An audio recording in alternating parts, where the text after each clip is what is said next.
Just for a moment, let's assume that you're a real estate agent, the seller has accepted your client's offer, and now, with your help, your clients must choose a home inspector.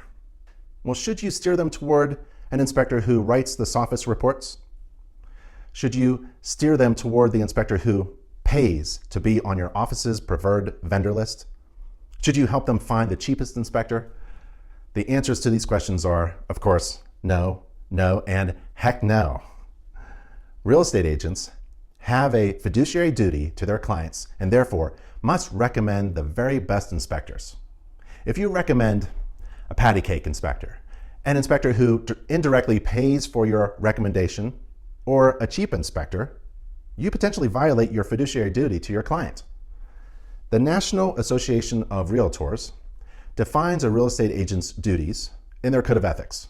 Article 1 requires you to protect and promote your client's interests. Article 6 requires you to disclose any financial benefit you may receive from recommending related real estate services. This also includes any benefit to your broker. Because most real estate agents get paid only if the real estate transaction successfully takes place, your personal interests and your fiduciary duties are already in conflict. Don't make your situation any worse.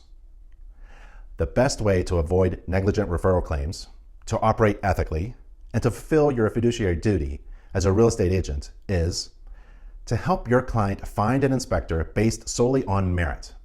And although no real estate agent can guarantee the thoroughness of any particular inspector, sure, there is a strong correlation between an inspector's fees and his or her competence. In other words, you get what you pay for.